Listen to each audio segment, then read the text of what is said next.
Hare Krishna. Hare Krishna. Welcome. Good to see you all. Can you hear me? Yes, Prabhu. Okay, good.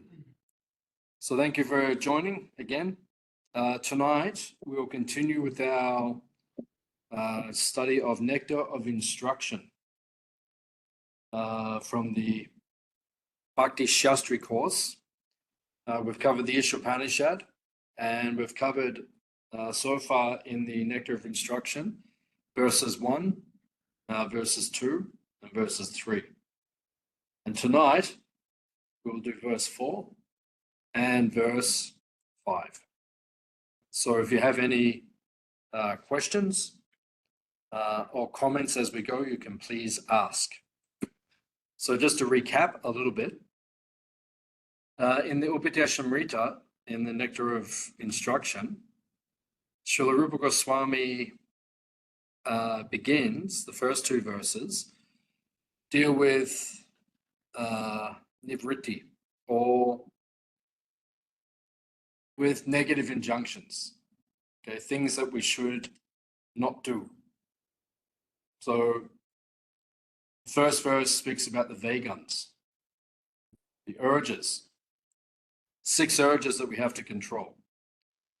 We have to control the speech, the mind, anger, the tongue, the belly, and the genitals.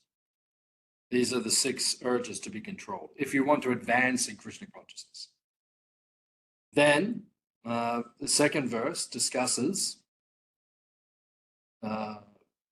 6 things which will destroy our bhakti, such as achahara, priyashash, over-endeavoring,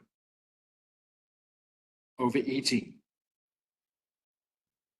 accumulating more than necessary, and janasangash in particular, which discusses associating with materialistic people. This will destroy our bhakti. You won't be able to advance in Krishna consciousness. Then, verse 3, 4, 5, 6, and 7 are speaking about pravritti, or those things which are wanted, those things which are favorable to devotional service, those things which will help us to advance in our Krishna consciousness.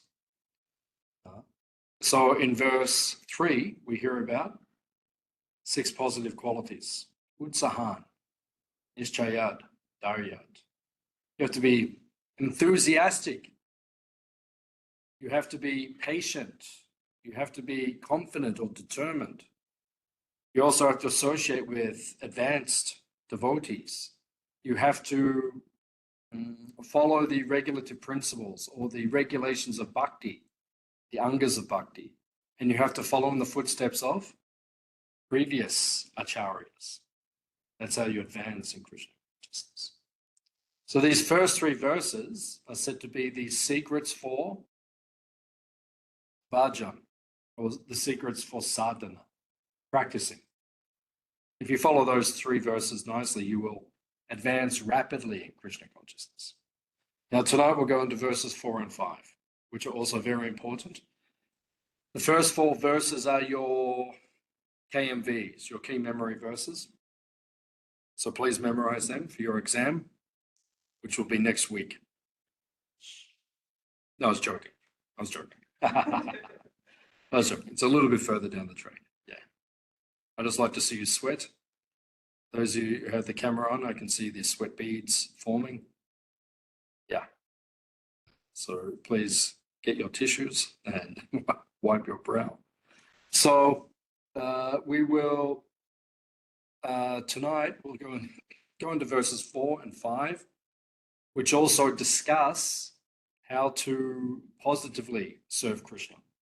Now, verse number 4, which is it's a very wonderful verse. They're all wonderful verses, because there's only 11 verses in the Upadhyashamrita, and they take us from the beginning of spiritual life, controlling your senses, to the highest level of realization, which is your relationship with Radha and Krishna in the spiritual world. So, dadati pratigrinati guyam akyati prichchahati bhunte bojayate chaiva shad vidham priti lakshanam. This is the Sanskrit. The English translation: offering gifts in charity, accepting charitable gifts,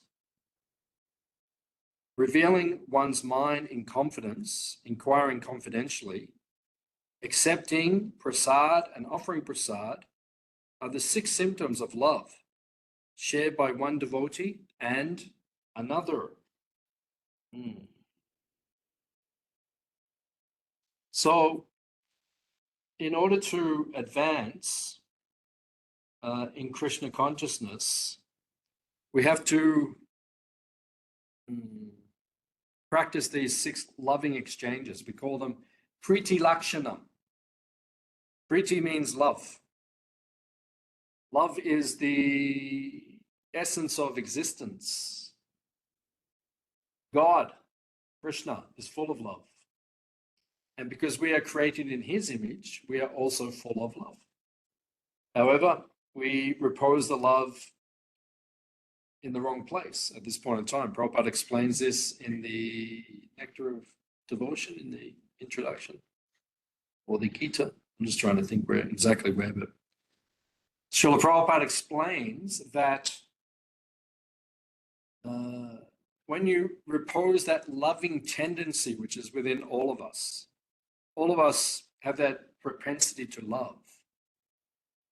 But when you focus it on Krishna, it finds its right object, and you feel satisfied. And when we don't focus on Krishna in terms of reposing our love on Krishna, then we put it on other things, and they don't satisfy us. We've experienced this lifetime after lifetime. What's that verse? Brahmanda Brahmite Kona Bhagyavana Jeev Guru Krishna Prasade Pai Bhakti Lata Bija. Brahmanda Brahmite Kona Bhagyavana Jeev. Brahmanda Brahmite means we've been wandering through the cycle, the samsara chakra, the cycle of birth and death for lifetimes. And as Prabhupada explains, we keep trying to repose that loving propensity onto so many other objects. And Madhvacharya, one of the great acharyas in our tradition, he says, since we came to this material world, we have cried an ocean of tears for things other than Krishna. So many lifetimes you have cried. So many things you have cried about. Unlimitedly. Lamenting. As Krishna says, na sochiti na kankshati. Everyone in the material world hankers and laments, except for one who is self-realized. Na sochiti, na kankshati. He does not hanker, he does not lament. But everyone in the material world, they hanker and they lament, and they cry unlimited tears. But Madhvacharya says, did we ever cry one tear for Krishna? Because when we cry a tear for Krishna, then we will reach Krishna. That is the gateway to developing our love for Krishna, developing that propensity to cry for Krishna. As Gaur Govinda Swami, one of our great acharyas, taught us, he would always emphasize this point. We need to learn to cry for Krishna. So we have this propensity to love, but it's always misdirected to so many other objects. And that's why we're not satisfied in this material world. We only become satisfied when we direct that loving propensity towards Krishna. So this is called Priti Lakshan. Now, Prabhupada in the late 60s, Prabhupada began the Hare Krishna movement in America in 1965. So 1965 to say 69, if you read Prabhupada's letters to his early disciples, Prabhupada continuously quoted one phrase. He said, our movement will go on by love and trust. Prabhupada writes this a number of times in the letters in the late 60s. The movement will go on by love and trust. And as Prabhupada says in this purport, the life of the Krishna Consciousness Society is nourished by these 6 loving exchanges mentioned in this verse. Priti Lakshana. These are the emblems of how to exchange affection between the devotees. How do we show affection? And Prabhupada says, even in the purport, if you read the purport, Prabhupada says it's there in everything in life or in society. These 6 loving exchanges are all through society. Right? To give gifts, to receive gifts, to reveal the mind in confidence and to inquire confidentially, to offer prasadam and to receive prasadam, to offer food and to receive food. These are all through society. This is how people exchange love. Priti Lakshana. So Prabhupada says this movement will be nourished when these loving exchanges are there between the members.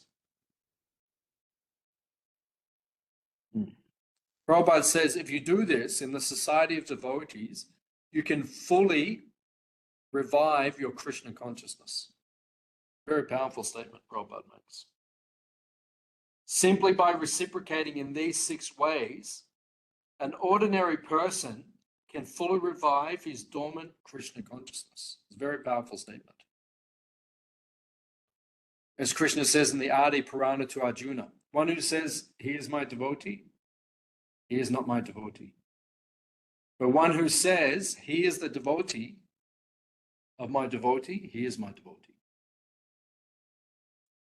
So if you worship Krishna's devotees, if you respect them, and if you offer loving exchange between the devotees in these 6 ways, you will nourish and revive your Krishna consciousness. It will come. So we look into the purport. Srila Prabhupada says, page 39, first paragraph. In this verse, Srila Rupa Goswami explains how to perform devotional activities in the association of the other devotees. When a devotee distributes prasad, remnants of food offered to the Supreme Person, in order to maintain our spirit of devotional service, we must accept this prasad as the Lord's grace received through the pure devotees. We should invite pure devotees into our home, offer them prasad, and be prepared to please them in all respects. So this is the loving exchange between the devotees. To offer prasad, to receive prasad. It says we should be always ready to receive prasad when it is offered by the devotees. Of course, we also have to be practical, because you might leave your body if you accept everything. Because, I went to visit His Holiness Radhanath Swami one time in, would have been 1999 or 2000. Yeah, I was in Mumbai at his temple, the Chowpatty temple, Radha Gopinath temple. And I just come from Vrindavan and I had some prasadam from Vrindavan. And one of the devotees said, come and see Maharaj, have darshan with Maharaj. So I went to visit him and I offered him some prasadam from Vrindavan. And when I offered it to him, he just took like a morsel, like a little, tiny little bit, like a little crumb, put it into his mouth, honored the prasadam, respected the prasadam. But he didn't eat the whole thing. And when I looked on his shelf, he said, oh, at least 6 other people have been here today and they've all offered me prasadam. And he said, if I eat everything which is offered to me, I'm not a deity. I'm not a Archa Vigraha. I'm not the form of God. God himself offers is offered a lot every day. It's like if you go to the Melbourne temple, for example, 7 offerings a day. So you see the plates which are offered to Krishna. Krishna eats 7 times. So if I ate everything that Krishna was offered in one day, all the milk sweets on one plate, the fruit offering, and then the breakfast, which is puri, sabji, halava, pakora, and then Rajbog, all his lunch, then the other fruit offering at 4 o'clock, and then his sweets and his savories at 7 o'clock, and then 9 o'clock puri and sabji with laddu and milk. That would be an interesting day. And I could do it. One day I could do it. But the second day, if I did it, I know what would happen. I'd start feeling sick after the first, because I'd just fast the next day, if that's how I'd respond, if I had to do it. So Krishna can do it, but we cannot do it. So it says, whenever a devotee offers you prasadam, you must accept it. It means maybe just take a morsel. I mean, it depends on the circumstance. If you haven't eaten that day and you're hungry, then take everything. Eat as much. Like yesterday or a couple of days ago, devotees were here. They said, come and take prasadam. So, take. If you're hungry, and then, take. I was fasting on that particular day, which was, I think, Krishna's arrangement, because Mani Griva Prabhu said that the prasadam is very hot. And so maybe Krishna saved me on that occasion. So, as Prabhupada says, that we must offer prasad to the devotees. So it's a loving exchange. In particular, if you remember that a devotee likes some particular type of prasadam, and you offer that prasadam to the devotee, then you'll capture the devotee's heart. Like I'm very fond of particular sweets, Shrikand, Gulab Jamun, particular sweet I'm very fond of. So sometimes, the devotees, they remember, such and such likes this, and they offer it to you. And it endears you to the devotees. It's a loving exchange. Prabhupada says, nourishes the devotional relationships between the devotees. Prabhupada said it's so powerful, it can revive your dormant Krishna consciousness just by practicing these loving exchanges between the devotees.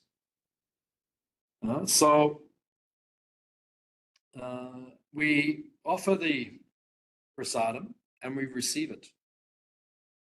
Receive it graciously and always honor it according to time, place, and circumstance. If you can honor it all, honor it all. If you cannot because of health reasons, then just take a little bit and honor it.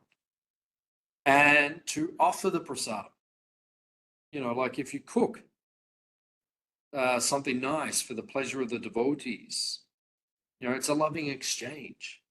It's a way to endear the devotees, a way to serve the devotees. So that's the way that we exchange love, as Prabhupada is explaining here in the book. So then we go to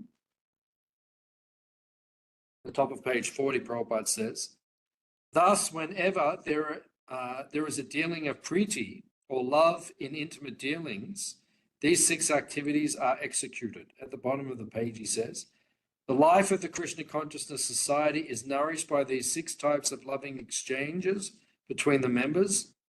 Therefore, people must be given the chance to associate with the devotees of ISKCON, because simply by reciprocating in the 6 ways mentioned above, an ordinary man can fully revive his dormant Krishna consciousness. A very powerful statement. We have to give people the opportunity, just like this Saturday. We're going to Ocean Grove, very holy place, because there are some great devotees living there. It's a very holy place. So we go there every year. They invite us, and we distribute prasadam. And Srila Prabhupada says people must be given this opportunity to receive Krishna's prasadam. In particular, devotees often cite that Prabhupada said Australia, because in different parts of the world, Prabhupada said that the Krishna consciousness movement will spread through different means. But in Australia, apparently, he emphasized prasadam, the holy food, because it will purify. And it does, you see. Like in Australia, we're famous for the prasadam. Famous. Like the devotees were at the Meredith Festival, the Rock Festival, a few weeks back, and they sold $30,000 of prasadam in a few days.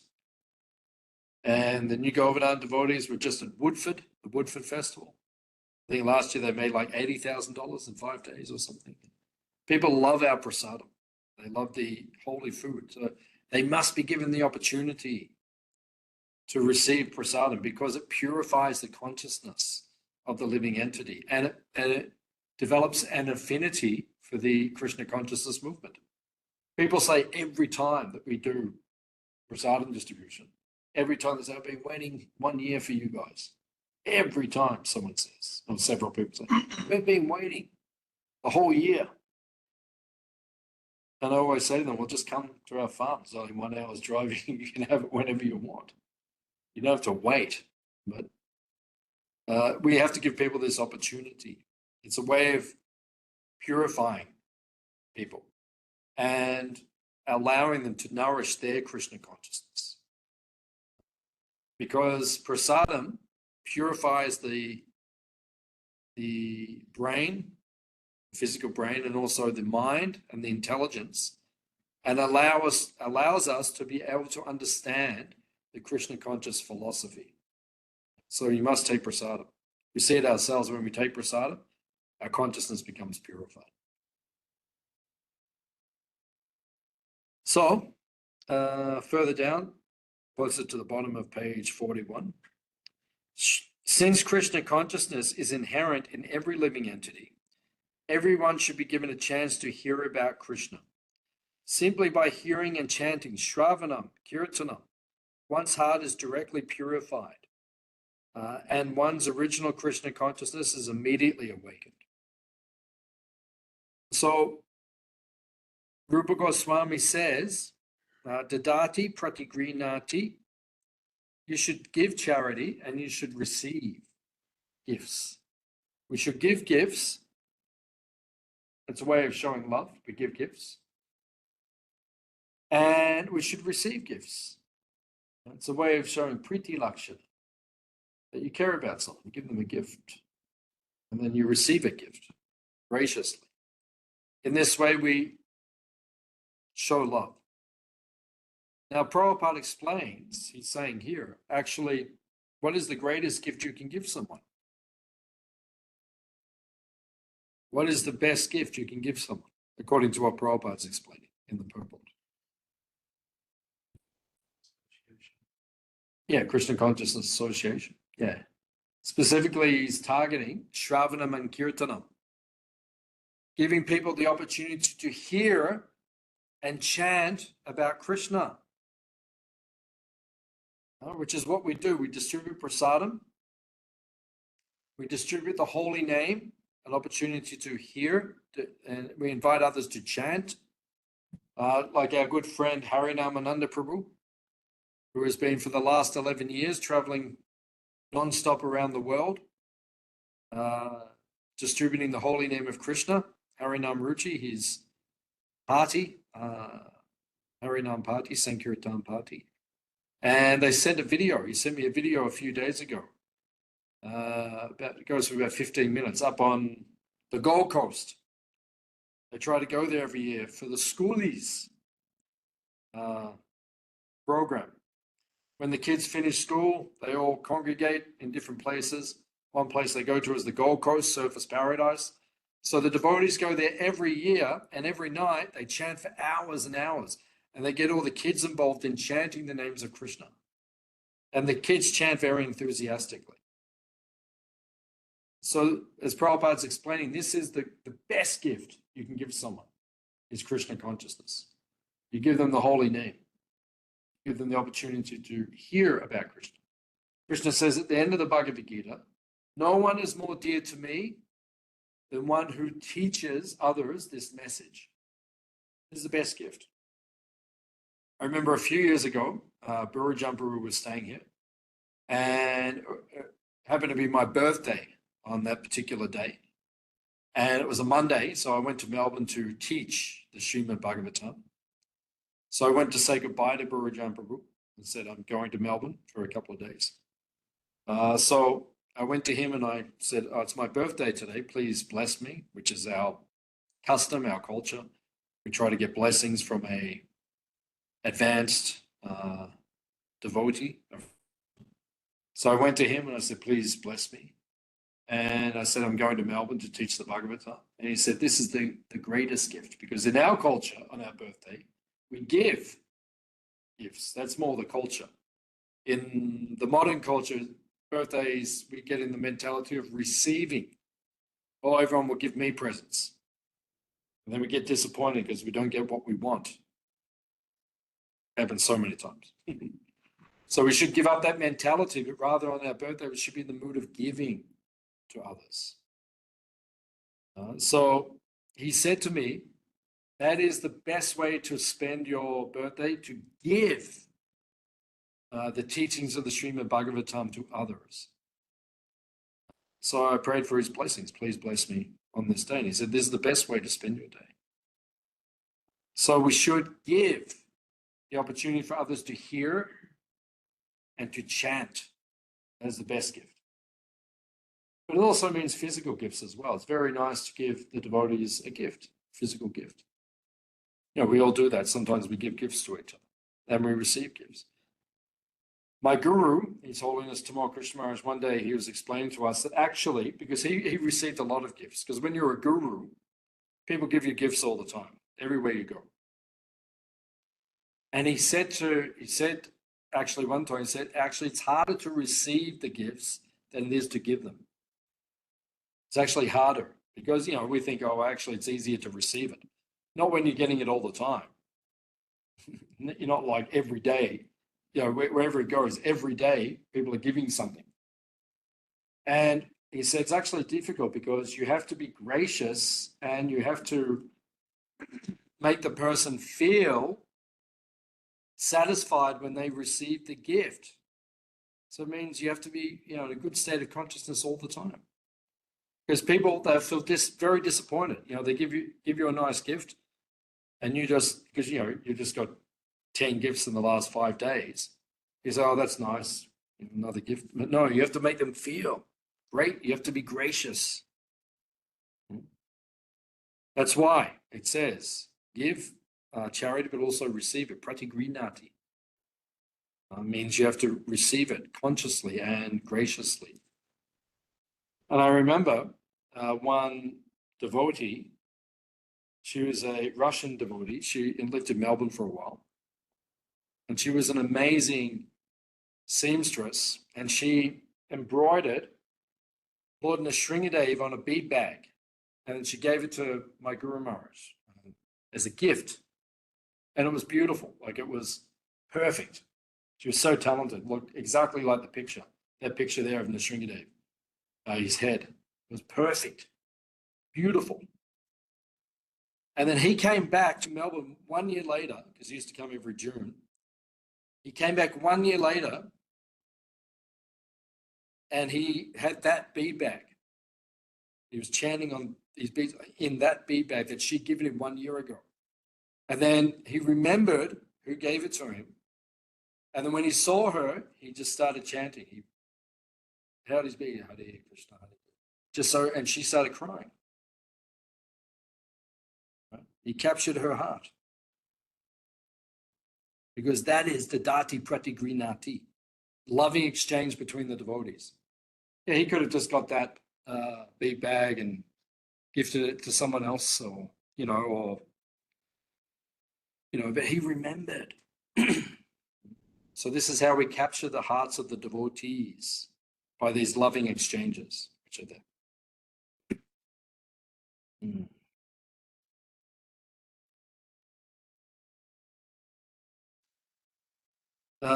On page 43 at the bottom, if one really wants to attain the goal of human life, he should associate with devotees of the Krishna consciousness movement because it is the only movement that teaches one how to develop love of God. So Prabhupada is emphasizing the next two items. So we give gifts, we receive gifts. We give prasadam, we receive prasadam. And then we reveal our mind in confidence and we inquire confidentially. These two loving exchanges are very powerful if we learn to do these things. Inquire confidentially to the devotees. In other words, develop loving, as Prabhupada says, this movement goes on by love and trust. So we have to develop the type of character that other devotees will trust us, so that they will want to reveal, or they feel they can reveal their mind in confidence to us. Actually, that is the greatest service you can render to the devotees. You know, if they can feel trust in you, they can reveal their mind in confidence. And we need to inquire confidentially to the devotees.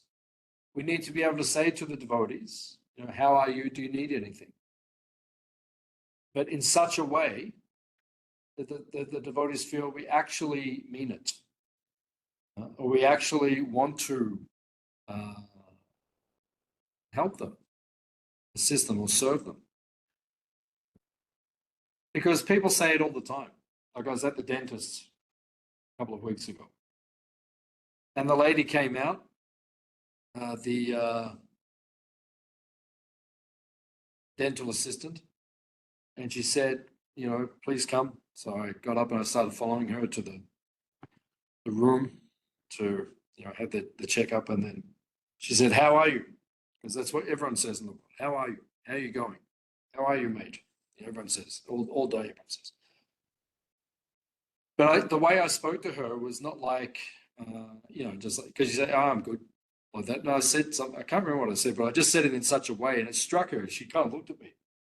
She thought, oh my God, we're about to have a deep conversation. You know, because you're not supposed to do that. Or normally we don't do that. Normally we just say, hey, you going? You can say, oh, I'm good. Or you can say, oh, I feel like jumping off a cliff. And people say, oh, that's nice. You know, it's like people don't really listen to each other. Everything is very superficial, very artificial. That's the way the world has become. But if you can actually, at least with the devotees, if you can inquire confidentially and reveal your mind in confidence, it's such a deep way to form loving exchanges between the devotees. It nourishes. And then we have to be very careful that the devotees trust us. In other words, when they tell you something, don't go and start telling everyone else. This is a defect of the modern age. You know, people can't keep confidence. You say something, then they go and start telling others. And then people, they cannot trust. So therefore we have to be confidential so people can trust us confidentially. So these are the 6 loving exchanges. Does anyone have any points, questions or comments so far? So now text number 5. Text number 5 is also very important because Rupa Goswami has taken our entire Krishna conscious philosophy and he's placed it within 11 verses. So each verse is extremely important. So in verse 5, Rupa Goswami begins to emphasize that emphasizes or analyzes the three levels of devotees. There are three levels of devotees. You need to learn these. It'll probably be on your exam, actually. You need to learn the three levels of devotees, which are Kanishta Adhikari, Madhyama Adhikari, and Uttama Adhikari. The word Adhikari means qualification. Like in India, whenever you meet someone, they say, what is your qualification? What is your qualification? You're from India. What is your qualification? First, what is your name? What is your qualification? Adhikar means qualification. What is that qualification? But in this respect, it doesn't mean your job or your vocation. It means how advanced are you spiritually? Are you Kanishta, Madhyama, or Uttama Adhikari? What is your qualification? So, Prabhupada says in the purport that in order to intelligently apply the sixfold loving exchanges, so in verse 4, we learn the 6 ways to reciprocate or lovingly exchange with devotees. Now, in this verse, it teaches us how do we understand the different levels of devotees, because you will reciprocate with devotees according to their level. And we need to understand this if we want to advance in Krishna consciousness. Because if we don't understand how to reciprocate with other devotees according to their level of advancement, it'll be very difficult for us to advance in Krishna consciousness. When it comes to, this will be explained in the verse, when it comes to reciprocating with devotees, those devotees who are less advanced than us, we have to know which devotees are less advanced than us in their spiritual life, in their Krishna consciousness. Because people who are less advanced, we have to help them, assist them to rise up and become Krishna conscious. So you have to know, because if someone's less advanced and you don't help them, you're not acting properly as a devotee. If someone's on an equal level, we have to make friends with them. We have to lovingly exchange with them. Right? We have to develop friendships with them. And if someone is more advanced, then we have to serve them and inquire submissively. So you have to know. If you don't know who's more advanced, who's less advanced, who's the same, it'll be very difficult for you to advance in Krishna consciousness because you don't know how to interact with other devotees properly. So I'll read the verse. Krishneti yasha giri tam manasa driyeta dikshasti chet pranati bish chabajan bhajantam isham sushushaya bhajana vigyam ananyam anya nindari shunya hridam ipsita sangha labhya. One should mentally honor the devotee who chants the holy name of the Lord, of Lord Krishna. One should offer humble obeisances to the devotee who has undergone spiritual initiation, diksha, and is engaged in worshipping the deity. And one should associate with and faithfully serve that pure devotee who is advanced in undeviated devotional service and whose heart is completely devoid of the propensity to criticize others.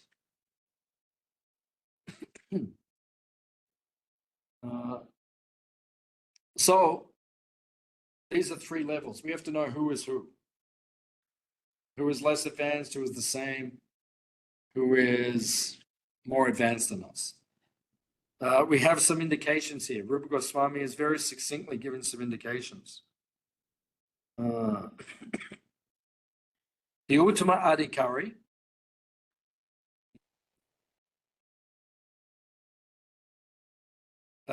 is being described, right? Someone who is very advanced in spiritual life. He's being described. So there are 3 ways to understand or ascertain someone else's advancement in Krishna consciousness? What are the three ways that we ascertain who is more advanced?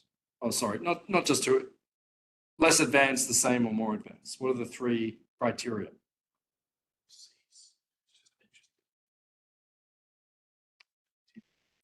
Yeah, no, that's right. That's the Kanishta. But what are the three ways that we understand who's more advanced, who's less, and who's below?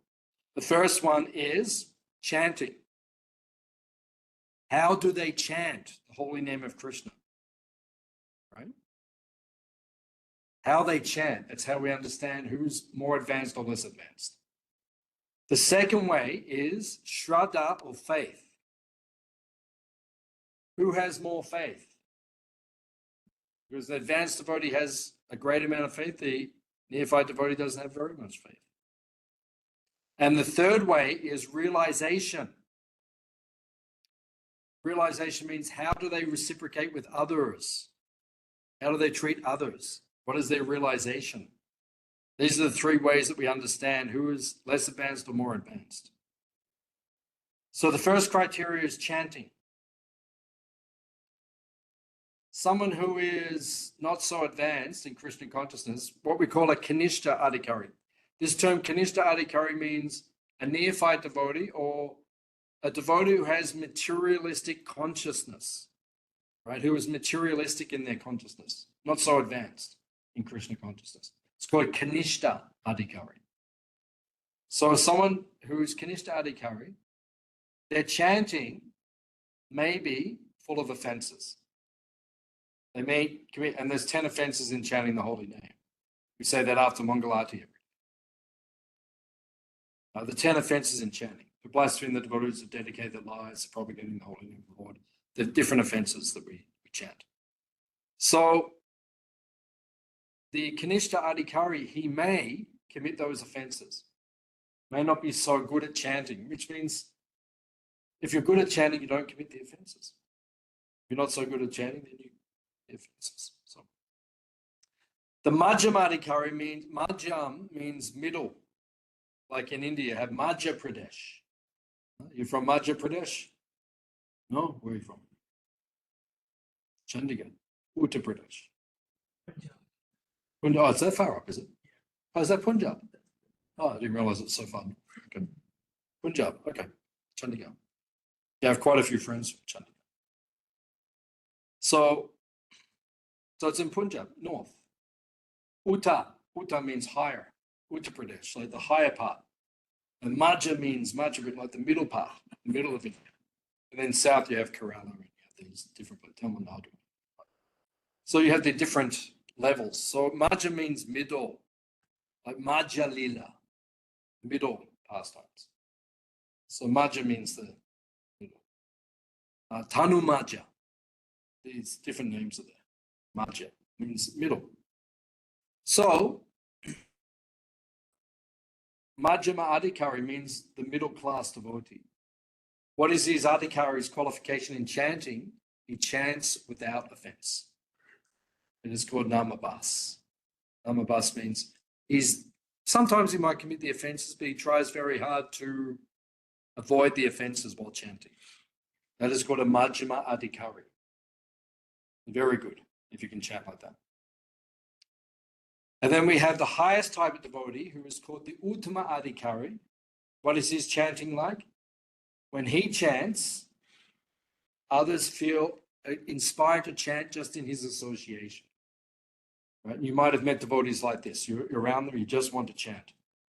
They just make you chant. I remember when I first met my guru, and I traveled with him around Australia, and I was a brahmachari, and I remember one time at New Govardhan, we went to Mangalati. He was staying up at now the house on the hill.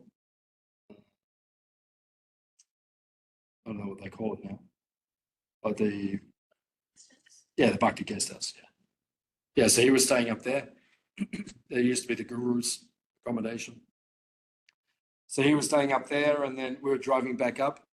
And I remember, just by being, he was in the front seat, I was in the back seat. Just by being near him, I just started chanting Hare Krishna, Hare Krishna, Krishna. Just when you're with an advanced devotee, an Uttama Adhikari, you just want to chant. That's how we understand who is an Uttama Adhikari. It's just in their association, you want to chant. You feel inspired to chant. Like with Srila Prabhupada, it was like that. Burujam Prabhu told us when we were in Govardhan a few weeks back. He said that one time he was with Prabhupada on a plane. They had to fly somewhere. So he was sitting next to Prabhupada on the plane, and one devotee, obviously nervous to be traveling with Prabhupada. And one devotee said to him, I think he asked, what should I do? I'm going to be with Prabhupada on the plane. And the devotee said, just chant the whole time, just chant. So that's what he did. The whole time he was on the plane with Prabhupada, just chant, Hare Krishna, Hare Krishna. And then Prabhupada actually said when they get off the plane, he said to another devotee, he said, this boy, Guru Jumper, is very good. He is always chanting. Very good. Always chanting. Very good. Because that's what we should do.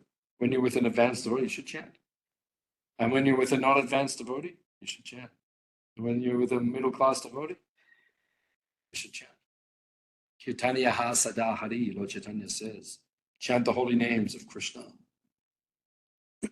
So that's the first way that we can define who is more advanced and who is less advanced, by chanting. The second way is by faith, Shraddha.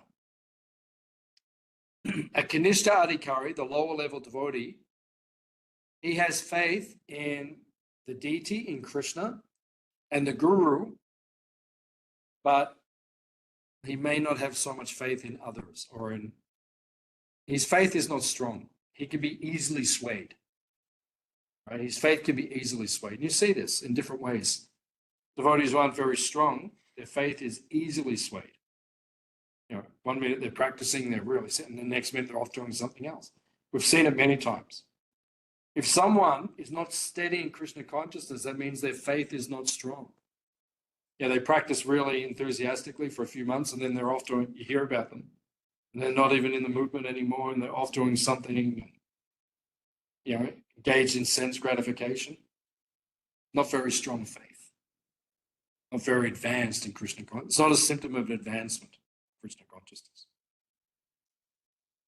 So the faith is weak. It is malleable. When someone is a Majjhima Adhikari, his faith is very strong. He will not leave Krishna consciousness. He will stay fixed in Krishna consciousness.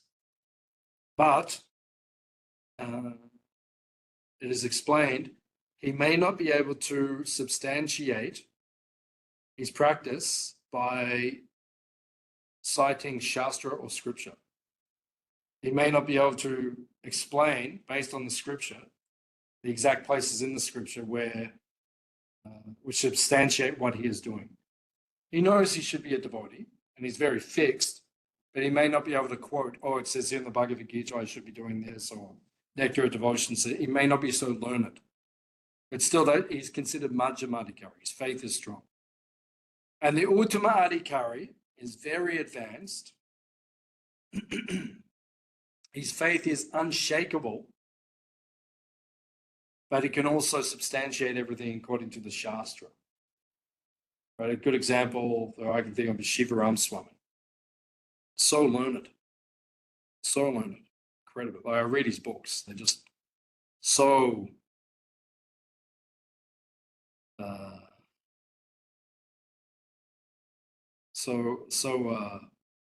incredible. He's so incredibly learner. Like the way he can bring so much evidence from so many different sources. I wouldn't even know where to find these things. If someone said to me, where do I find this point or where do I find that point? I couldn't tell you all these things. He brings from so many different places, so many references to his points. And his faith is so strong. So that is an Uttama Adhikari. You have a question? Latoya, you have a question? You're on mute. Can you unmute?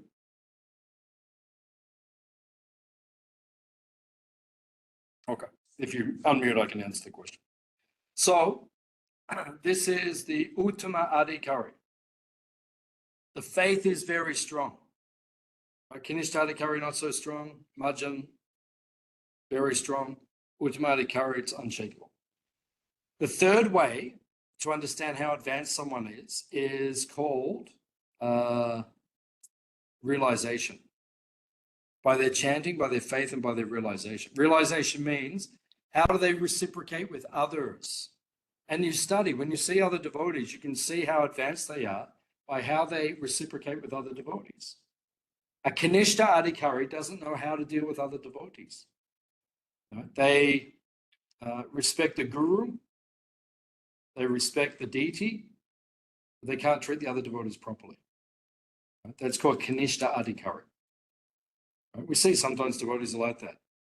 Very respectful to the guru, very respectful to the Krishna, to the deity, but can't treat the other devotees well. Then there is the Majjhima Adhikari. What is his realization? His realization is he knows how to deal with the other devotees. So those devotees who are less advanced, he helps them become Krishna conscious. Those devotees, or actually, we'll begin even before, the non-devotees, those who are envious, he avoids them. Sometimes you meet people, they're very critical. They're very critical of Krishna or Krishna's devotees. We just avoid them. Sorry, no time. Offer them respect and just don't associate with them. Those who are non-devotees but who are innocent and not envious, we give them the opportunity to take up Krishna consciousness. We give them prasadam, the holy name, in Prabhupada's books. Then there is the devotees who are less advanced than us, we give them mercy. Devotees who are equal to us, the Majjhima Adhikari, he makes friends. The devotees who are more advanced, he serves them and inquires from them. So a Majjhima Adhikari knows how to deal with all the different levels. Prabhupada expected that everyone in the Hare Krishna movement, the Krishna consciousness movement, should be a Majjhima Adhikari. Means we should know how to deal with others.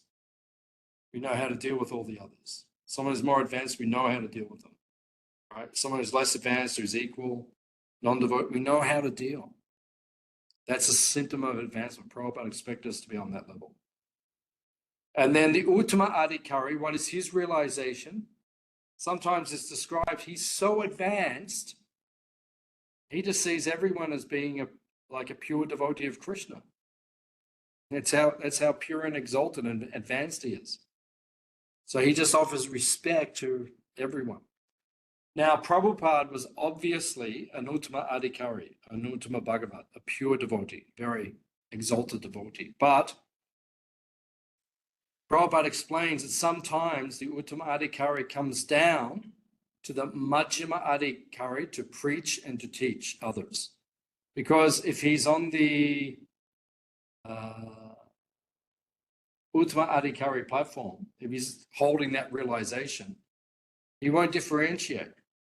He'll just say, well, everyone is a devotee. But to give people Krishna consciousness in this world, you have to differentiate, you have to discriminate. So that's why we need to come to the platform of Majjhima Adhikari, because we need to discriminate. Who's more advanced, who's less advanced, who's the same, who's envious, so that we don't commit offenses. Does anyone have any points or questions? What does Uttama translate to? Uttama literally means high. Yeah, Uttama. Like topmost or high. Uttama. Uttama. That means like beyond ignorance or very high.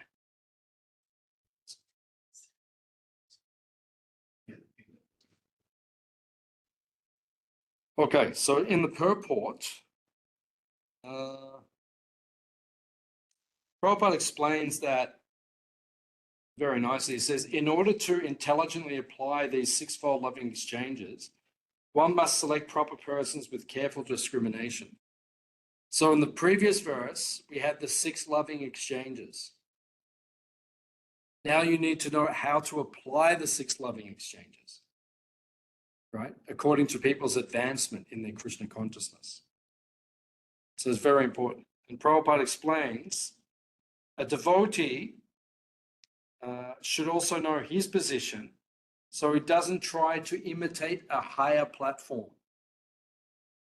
We have to know where we stand as a devotee, so we don't try to imitate something we are not. And sometimes we might think, oh, I'm more advanced than what I am. And then we commit offenses to others. Oh, I'm very advanced. You should serve me. Prabhupada actually said that. He wrote to one devotee, he said, I am Prabhupada, and my title is Prabhupada. And we should see all the others as Prabhu, master. And then Prabhupada means the master at whose feet all the other masters sit. Prabhupada was the teacher of, we said, we should see everyone as Prabhu. We should call each other Prabhu. Prabhu means master. Because then we are in the right consciousness. We should see the other devotees as Prabhu, as master. We should be the servant of the other devotees. That's the correct consciousness. It's quite a long purport. At the end, page 57, at the bottom, Prabhupada says, when a person realizes himself to be an eternal servitor of Krishna, he loses interest in everything but Krishna's service. Always thinking of Krishna, devising means by which to spread the holy name of Krishna, he understands that his only business is in spreading the Krishna consciousness movement all over the world. Such a person is to be recognized as an Uttama Adhikari, and his association should be immediately accepted according to the 6 processes. So Prabhupada's speaking about advanced devotees, and he's also speaking about himself. That our movement expands when we serve Prabhupada. When we engage in service to Prabhupada, that's how our movement becomes successful, and that's how it expands. So I'll stop there. Does anyone have any final questions or comments on what we have discussed? Hare Krishna, Maha Mantra. Everybody in the universe, chant. Hare Krishna, Krishna Krishna, Hare Hare. Hare Rama, Rama Rama, Hare Hare. Thank you all for coming. Next week, Hare Bol. Next week we will continue, I think, with verses 6 and 7. For those who are available, and please be there. Those who are not available, you can come online if you like, or you can catch up. We'll record it. The recordings will come out hopefully in the next couple of days on the previous classes and on this class. Beneath Prabhu has been overseas, so he's only just got back. So he said he will launch the recordings in the next couple of days. So Hare Krishna. Hare Krishna. Hare Krishna. One more point. Sorry, I was going to ask, are you able to give recordings as well on the... You have to remind me. This kind of reminder I've said does not work. Yes. Yeah. What was the question? The question was, can I record the key memory verses and upload them for the benefit of everyone? So I'll do that Gotcha. if I'm reminded. Hare Krishna. We'll see you next week. Hare Thank you very much. Hare Krishna. Please come Thank again. you, Prabhu. Hare Krishna. Thank you. Hare Krishna. See you soon. God bless you all. Hare Krishna. Hare Krishna. Happy New Year. Haribol! Haribol.